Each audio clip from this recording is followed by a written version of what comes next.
Em um dia simples de verão, uma menina decidiu ir dormir na casa de sua amiga, assim que terminasse o horário dos estudos. A mãe da colega estava relutante em permitir que a menina dormisse, já que havia algum tempo que ninguém havia se deitado na segunda cama do quarto da filha dela. Mesmo assim, relevou dessa vez.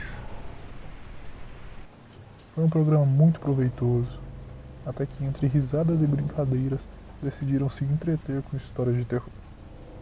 Uma das meninas ficou tão assustada com a história de um fantasma que elas decidiram parar com os contos. Assim, as meninas foram dormir no mesmo quarto.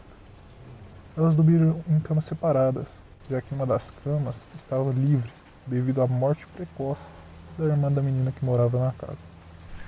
Morte essa que havia acontecido há alguns meses em um trágico acidente de carro. As meninas encolhiam-se nas geladas camas, aterrorizadas com as histórias que haviam contado. E então veio a tempestade.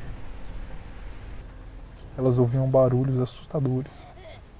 As sombras macabras das árvores lá fora eram projetadas para dentro do quarto e as faziam tremer, até que uma delas disse para a outra: "Quando estávamos assustadas, minha irmã chegava pertinho de mim e me dava a mão.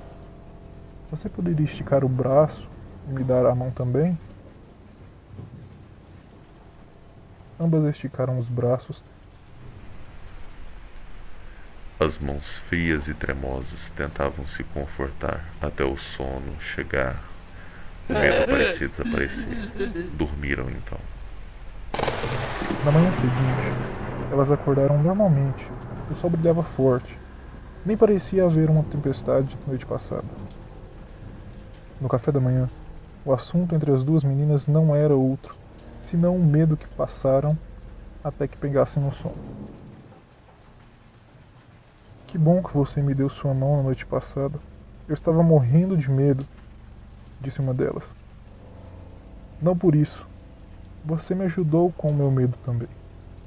A mãe, que partilhava a mesa, ouviu a conversa e perguntou se elas haviam mudado as camas de lugar, pois como eram muito distantes, seria impossível elas conseguirem apertar as mãos enquanto estavam deitadas.